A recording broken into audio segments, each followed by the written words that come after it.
Bonsoir et bienvenue sur Télémiroir TV Sud. Nous sommes le mardi 1er février. Les titres de ce journal.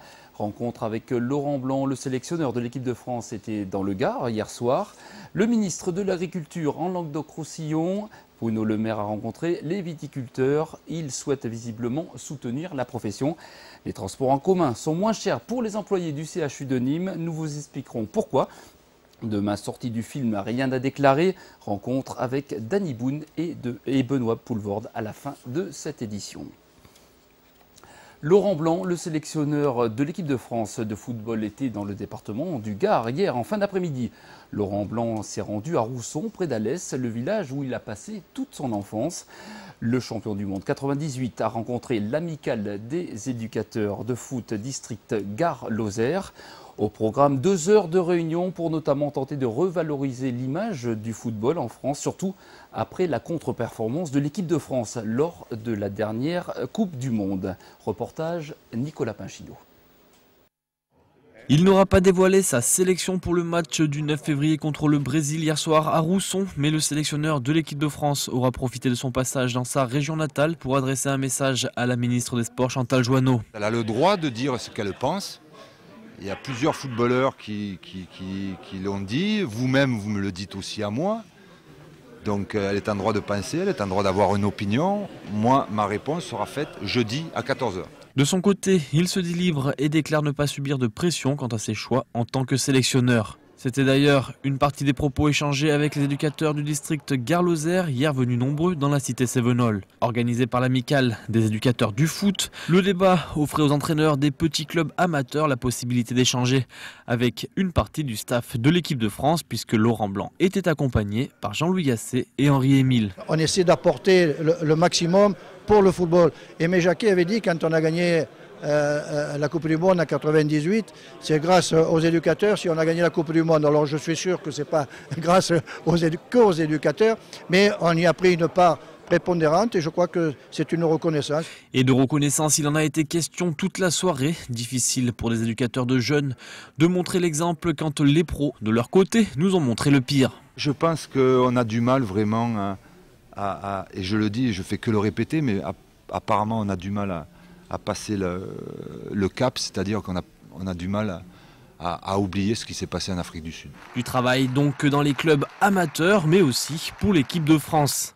D'ailleurs, après le titre mondial obtenu par les handballeurs français, bon nombre d'éducateurs présents ont exprimé leur souhait de voir les footballeurs y apprendre un peu d'humilité.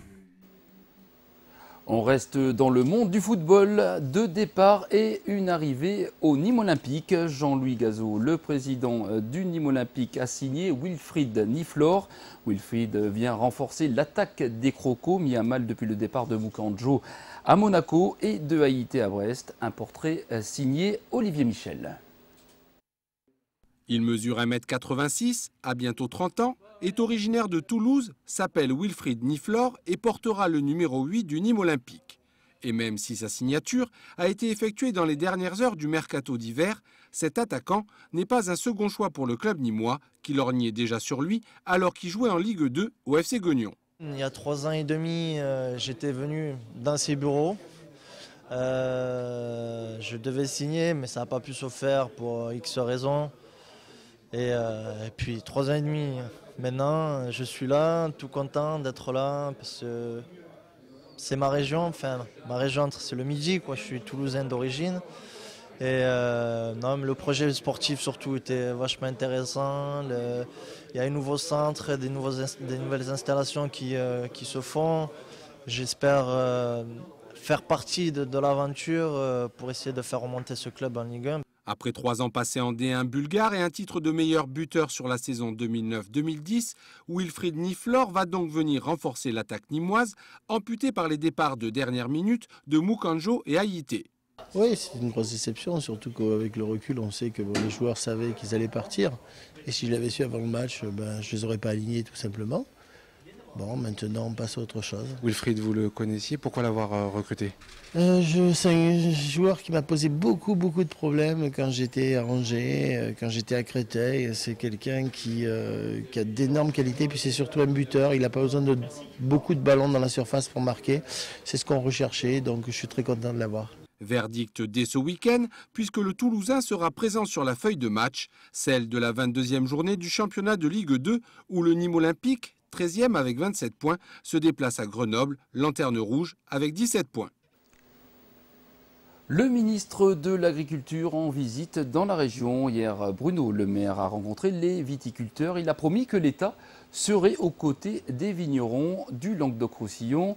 Mais de leur côté, les agriculteurs restent pour l'instant très prudents. Reportage Olivier Roiran. Moi, j'en ai marre de voir des producteurs qui souffrent, qui n'arrivent pas à avoir des revenus décents, qui travaillent du matin 8h jusqu'au soir 19h, 7 jours sur 7, 365 jours sur 365, et qui à la fin du mois touchent à peine 1200 ou 1500 euros. C'est pas acceptable. Je vous ai compris, c'est comme ça qu'a démarré ce matin la visite du très solidaire ministre de l'Agriculture. Bruno Le Maire n'était jamais venu rencontrer les vignerons du Languedoc-Roussillon.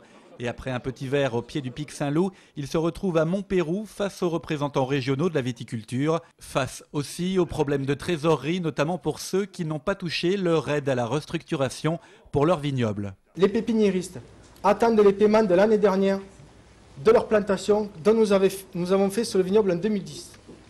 La campagne de plantation 2011 commence en ce moment et les vignerons n'ont toujours pas payé les plans de l'an passé. J'ai bien vu qu'en matière d'aide vitivinicole, il y avait du retard qui avait été pris. J'ai pris l'engagement que 90% des aides seraient versées au mois d'avril.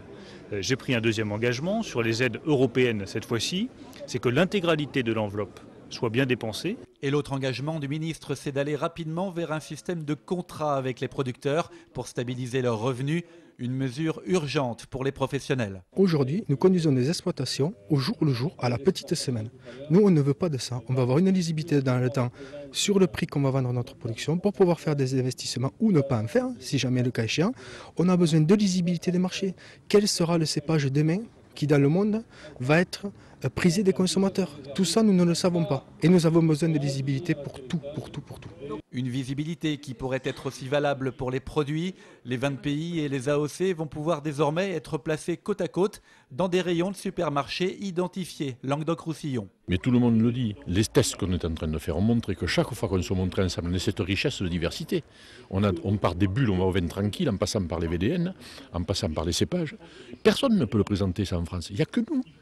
Et là, nous augmentons chaque fois entre 15 et 20% notre part de marché. Nouvelle identification, regroupement des interprofessions pour une stratégie commune. Bruno Le Maire a reçu des gages de bonne volonté. Les vignerons de la région, qui pèsent près de 12 millions d'hectolitres par an, attendent, après la parole, des actes concrets.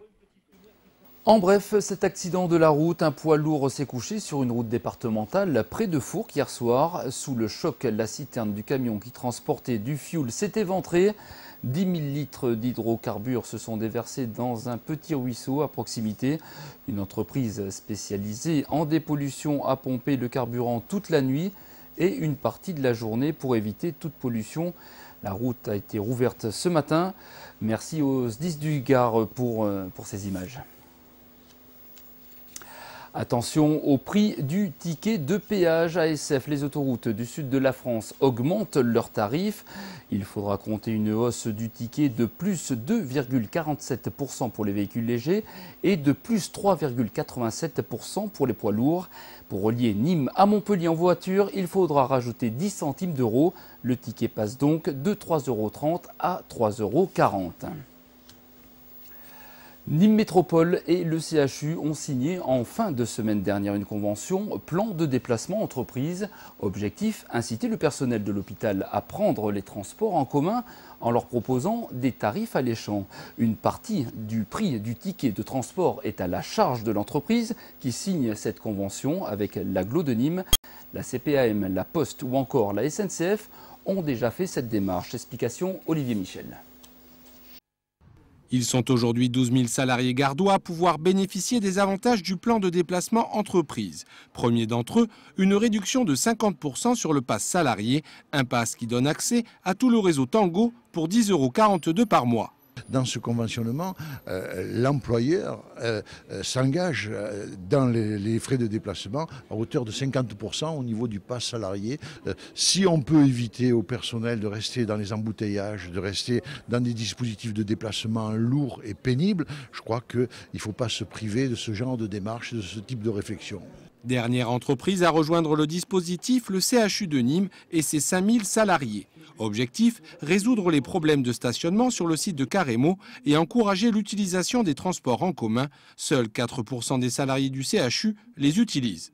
Et je pense que c'est peut-être aussi lié au fait que nous avons des horaires assez atypiques en matière hospitalière par rapport aux conditions de travail de nos personnels et que par le biais de ce partenariat, on puisse offrir des possibilités de transport en commun qui répondent mieux aux horaires de travail de nos salariés et comme ça peut-être accroître un peu plus le taux ou le pourcentage de participants sur les transports en commun. L'arrivée à l'horizon 2016 de la ligne 2 du TCSP devrait encore encourager l'utilisation des transports en commun. Reste un problème à régler, la desserte du CHU, situé sur une colline. Une navette entre l'hôpital et la station du TCSP en contrebas est prévue. L'idée d'un funiculaire a même été évoquée. Rien à déclarer est en salle. Le dernier film de Danny Boone sera à l'affiche dans les salles gardoises dès demain. On y retrouve Danny Boone et Benoît Poelvoorde en douanier à la frontière franco-belge au moment du passage à l'Europe.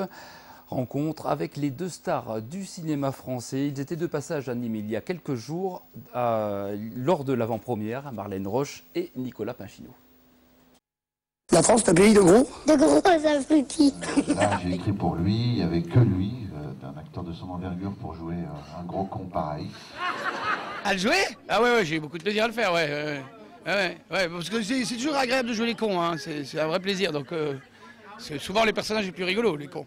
Comment ça s'est passé avec Danny Boone, puisque c'est la première fois que vous tournez avec lui? Super bien, il est très, vous avez vu, hein, il est détendu, il est très rigueur, il est très bon client, donc ça fait dans une ambiance assez bon enfant. Hein. Est-ce que vous êtes venu en 4L là? Non. Non, les 4L, je ne regarde pas un souvenir mémorable. Mais non, on n'est pas venu en 4L. Non, sinon, attends, je pense qu'on ferait une salle tous les 6 mois. Bien, messieurs, en voiture. Il faut donner un symbole fort pour l'Europe de demain. J'ai fait son premier film, La Maison du Bonheur. Dans Les Ch'tis, j'ai une petite apparition en tant que Momo. Et puis là, on a remis ça. Et puis j'espère que voilà, qu'il pensera à moi dans les prochains. Ça sera avec grand plaisir parce que c'est un bonheur de tous les instants de travailler avec cet homme-là. Ce qui est rigolo, c'est l'uniforme est toujours marrant. Rien de plus à déclarer. On souhaite en tout cas au film de Danny Boone d'avoir autant de succès que Bienvenue chez les Ch'tis.